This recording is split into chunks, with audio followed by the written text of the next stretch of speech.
think so, yeah.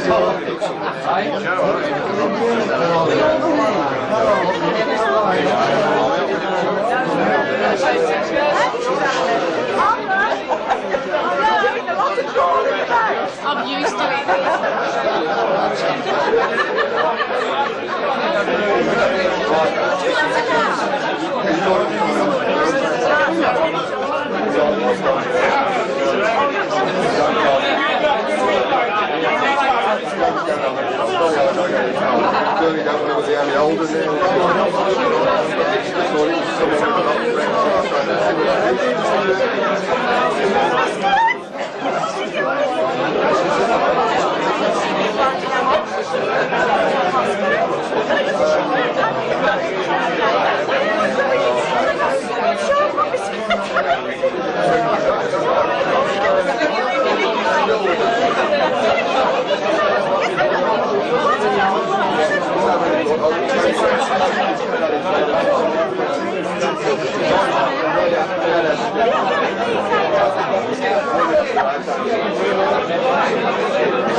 Hello.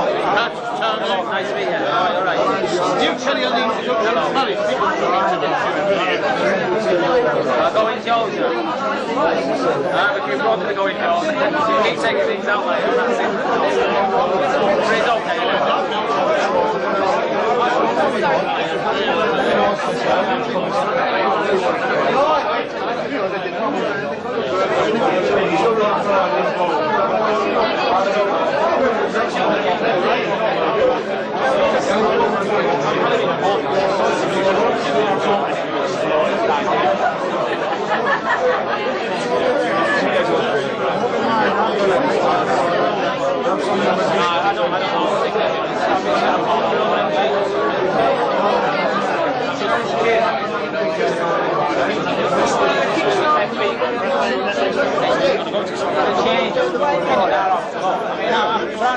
What happened? I failed the in-house test, so I can't sell until I pass this one.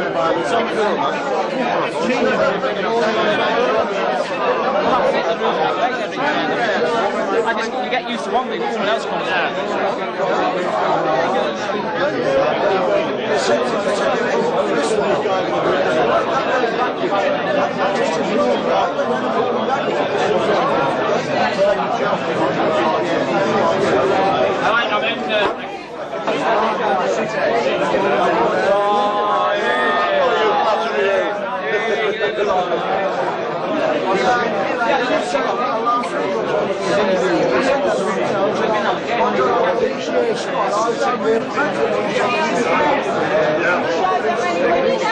Respect it.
Thank you. Before I move into the speech that commences the tribute to Joe on his 80 years,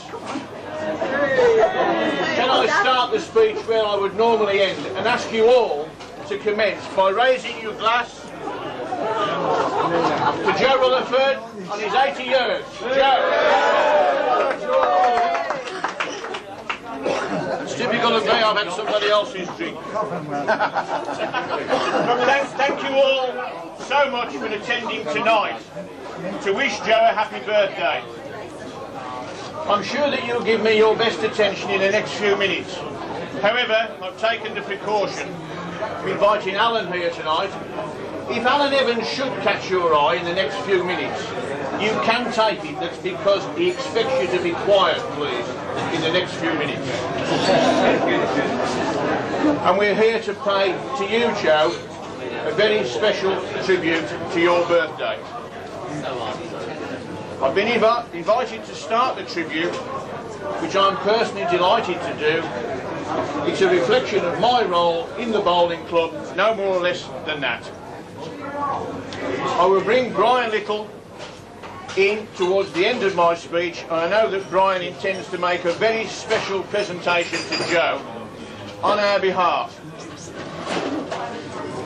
Others may then congratulate Joe on his 80 years.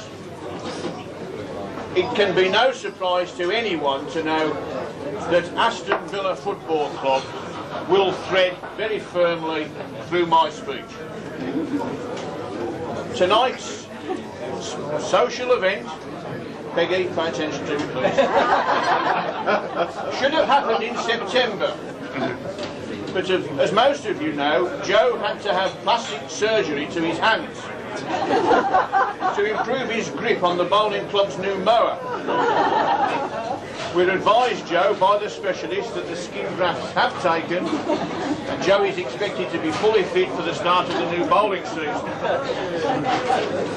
I think we can all agree that it's a tremendous tribute to Joe and to his wife Peggy and his daughters Josie and Vicky, and so many of you have turned up tonight. That was Colin Gibson, incidentally. No. Was it? Will you get behind? No, please, Colin.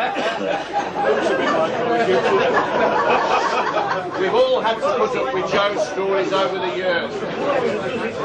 Perhaps it's time now for the truth to be told.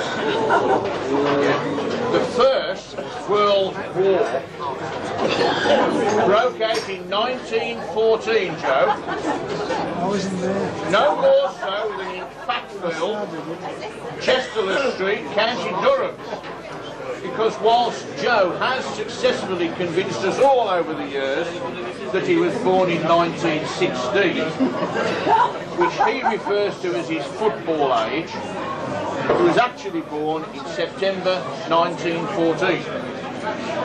The footballing scouts in the north east soon began to notice young Joe. He was slow. He couldn't control the ball. His passing was atrocious. Before long, Joe was given the green jersey and made to play in goal.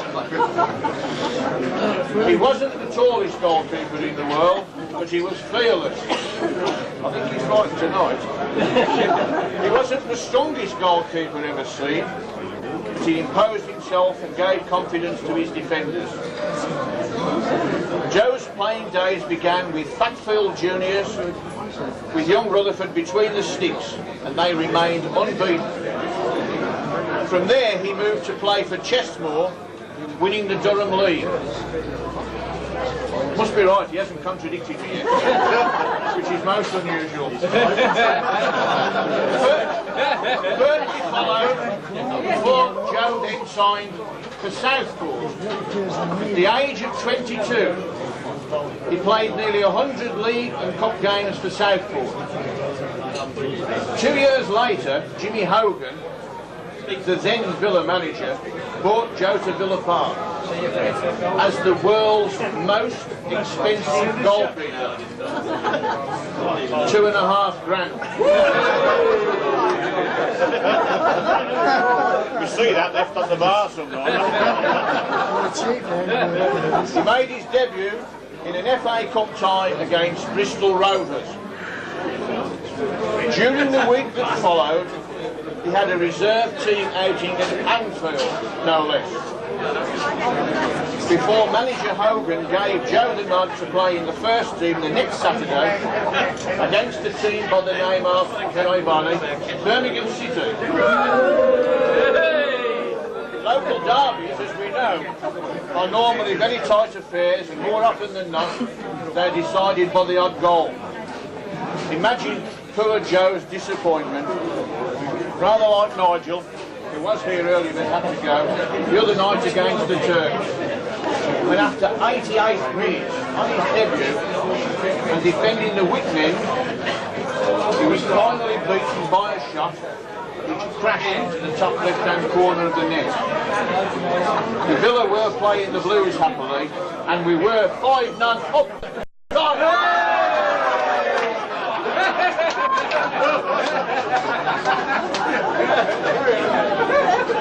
Talk about baptism of fire, by fire.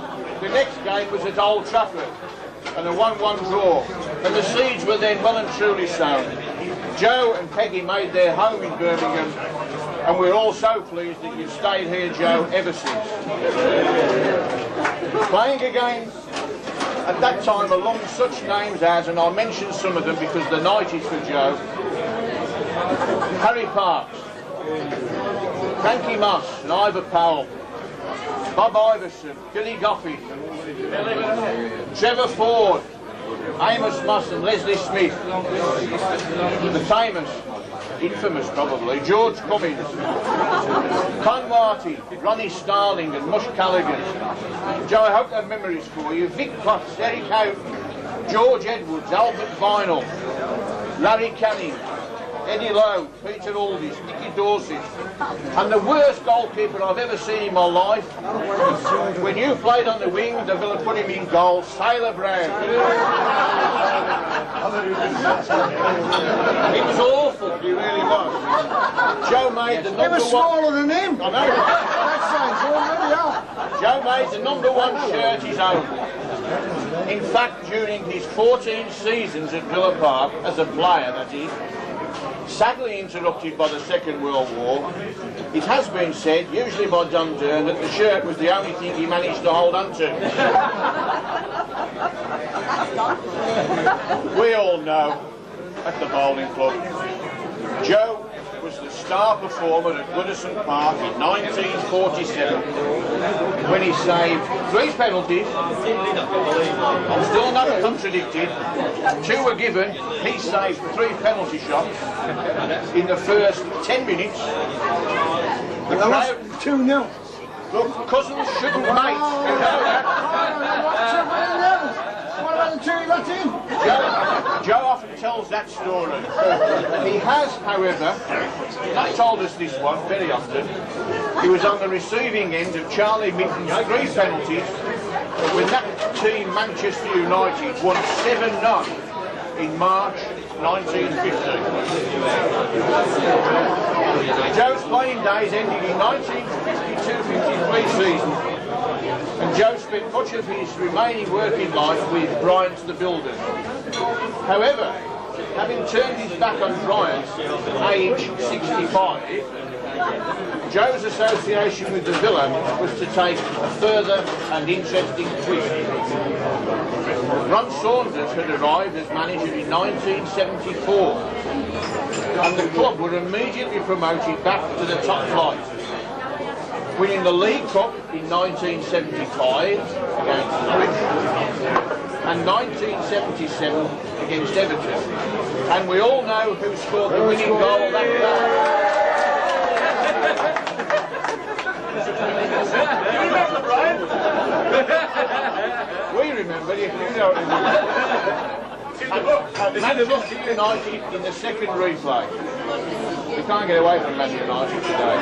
However, Ronnie Saunders decided the side was not getting any younger, and he was looking for some new blood to complete the jigsaw that would soon see the league title return to its rightful place. Hearing that Joe, at age 65, was available, On a free transfer with Graham, Ron wasted no time and Joe returned to Villa Park amongst a blaze of publicity. Villa already had 2 goalkeepers at that time, Jimmy Rimmer and our Nigel. And manager Saunders plumped for experience. Unfortunately, Joe was dogged with injuries and failed to achieve match fitness during his second spell at But Jimmy Rimmer and Nigel Spence undoubtedly benefited considerably by Joe's presence. Particularly Nigel, as Jimmy Rimmer never got to grips with the Geordie accent. Joe looked after Villa's training ground at Bodymore Heath. He was well loved by the Villa crowd. God, that's an understatement. Particularly in the European games when he would emerge from the tunnel with a pot of tea and some advice for the referee and the linesman before extra time. The highlight of Joe's second spell at the Villa came on a sunny night in Rotterdam in May 1982. I'm hoping it's bringing some memories back in the present company. Joe was more excited than most about the European Cup final against the Germans, Bayern Munich, as Joe only was aware of Jimmy Rimmer's suspect shoulder. The crafty Joe packed his cap and gloves in anticipation. Fortunately for us, the late Tony Barton plumped for Nigel Spence, and Nigel had only played 1 league game at that time. This was an enforced decision, as Alan Evans, bless him, I'm far enough away to say this, Ken McNaught, Des Bremner, had already taken up the 3 places for players with Northern accents ruling. Managers came and went. Few of them spoke English. And in July 1987, Graham Taylor took control. Taylor soon identified the problems at Villa Park. Overpaid prima donnas. It's his quote, not mine. With overactive egos. Still his quote. That was Graham's view. He acted quickly and in one act removed anybody he considered to be a challenge to his position. And at the same time slashed the multi-million-pound wages bill. Yes, you all guessed, poor old Joe had to go. Scapegoat of the club's relegation the previous season. Any analysis would touch on the same issues. What did Joe do that was so unacceptable? Well, I'll tell you. He looked after young children, poorly children at Bodymore Heath. Joe's kindness generated countless letters of praise from grateful parents. He looked after the players, their special needs, and he looked after the dressing room. Perhaps the problem was the personalities of the game and managers of some status, such as the late Sir Matt Busby and the late Bobby Moore and Brian Clough, chose to seek out Joe first of all to say hello when they arrived at the Villa. It was no surprise to many of us, after a couple of nights after Joe's departure, to see the Villa players turn up in this very room to give Joe their support. And you're here again, and you're the salt of the earth, and we're grateful to you, all of you.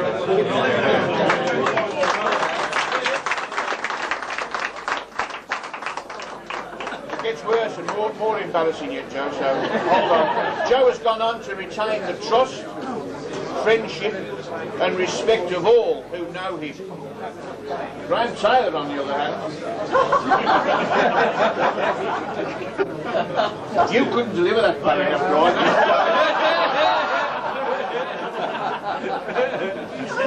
Now, it was very much out of character for Mr. Taylor to disregard people around him with experience and a proven ability to do the job that they were asked to do. Unfortunately, Gary Lineker is currently in Japan and couldn't be with us tonight to challenge the statement. Many others I know enjoyed Joe's second career at the Villa. I know that with us tonight are some of the friends Joe made at Planet Football Club. Joe used to watch my son Andy play for Planet for a number of years, during which time Planet became the best equipped side in the league. And everyone at Planet was very grateful.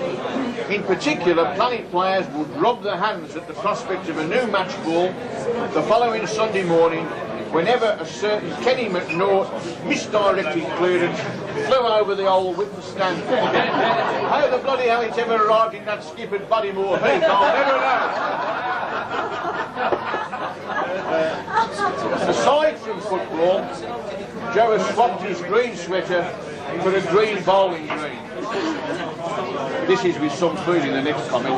Some of us would say too green at times.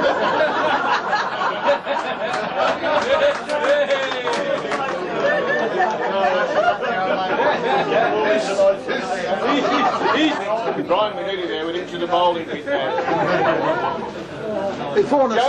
Joe put in hours of tireless work on the green over the years and never gets the praise that his efforts deserve. The surface provided by Joe is in itself a tribute to his work, and we can't thank him enough.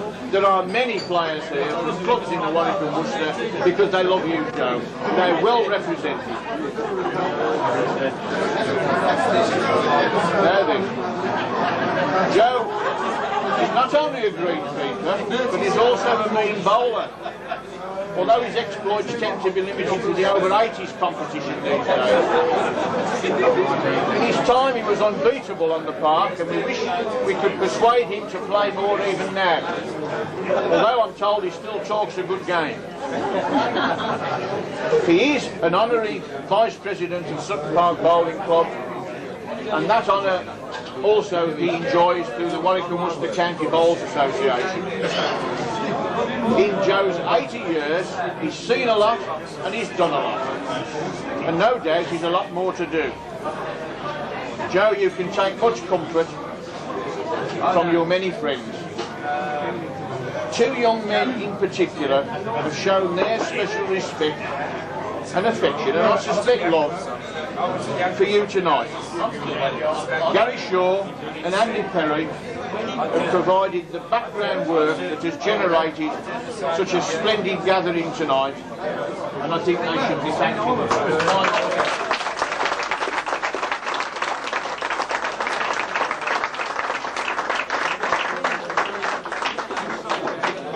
It tells me here, and I know Andy will not object to me saying, that Gary was the only Birmingham-born player in Villa's League, Championship and European Cup winning teams in 81 and 82. It says that in 81 he was the Young Player of the Year by the PFA, and in 82 the top player in the European Cup competition. My oldest son is here, having come back from Saudi Arabia, not necessarily for this event tonight, Joe, but I know he's pleased. His young lady from Madrid said to me before I came down, "Will you introduce me to Gary Shaw?" Does he always score?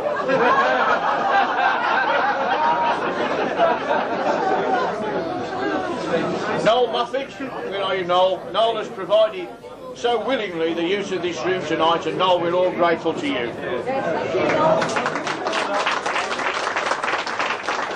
I've got two more comments to make. I'm hoping that you're still with me. We are, Joe, only a small representation tonight of the many friends and admirers that you've built up around the country, and we're privileged to be here. I'm going to hand over now to Brian. I'd like to introduce Brian to you this way, before Brian makes the presentation to Joe on our behalf. Brian will embellish on my comments if he wishes. I have to say that we have in our company tonight an England international. We have other internationals, forgive me, I know that. But Brian is going to make the presentation. He's manager of Leicester City Football Club. And not coincidentally, he's a native of Sutton. And that's the strongest link with you, Joe, that I could have generated tonight.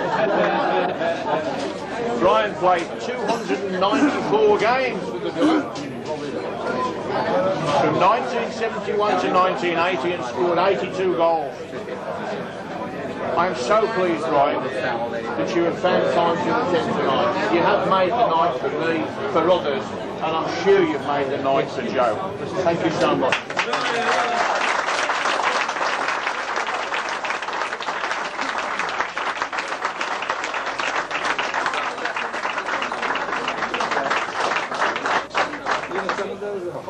Hang on, Joe.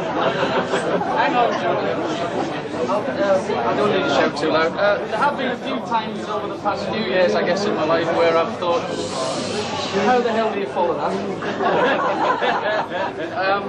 It was mentioned to me yesterday by my friend and assistant manager, Mr. Evans, that I might be called upon to say a few words. Never in my wildest dreams did I think I'd have to follow such a remarkable speech as that. There are one or two things that spring to mind, though, very quickly and straight to the top of my head about Joe. And it is certainly the Durham connection comes to the mind straight away. Joe and I, to remind ourselves of how we should speak, quite often used to pass to each other a little book, which was called Larn Yourself Geordie. It reminded us of such wonderful words as Nietty, which is the toilet, Div and Dunches, which means don't crash in the back of us in cars, and many other wild and weird sayings which even at times we found difficult to read. But it did remind us very much of our upbringing, and there was very much a common denominator between the two of us. Also, stringing straight to mind again and seeing all the guys from the villa here, I think if every one of us had a pound for every fisherman's friend we've had,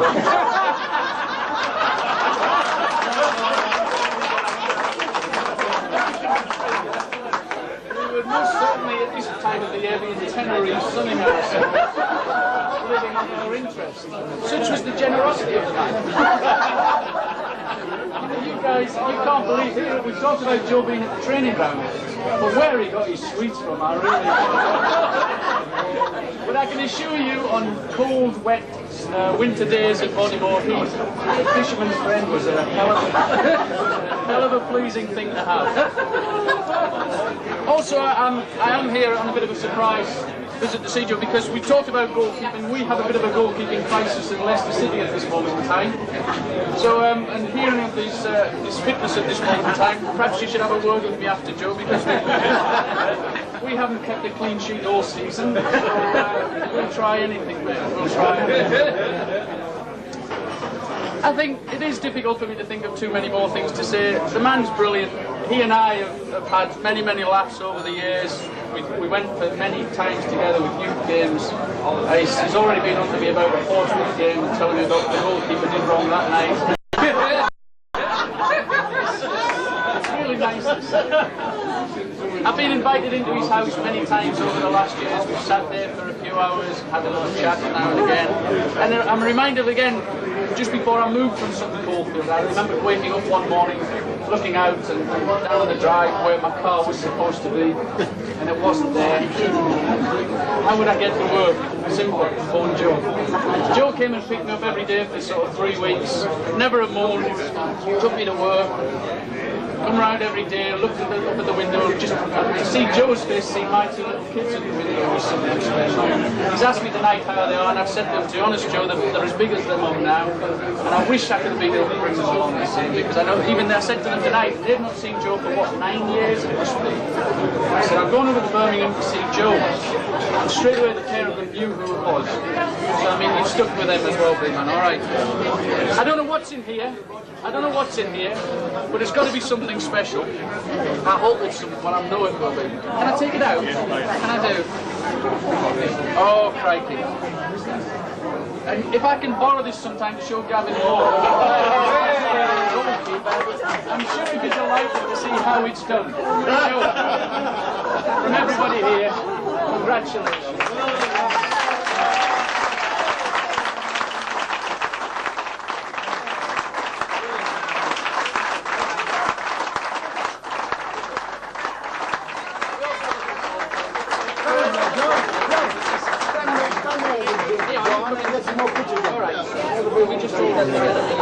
Yeah,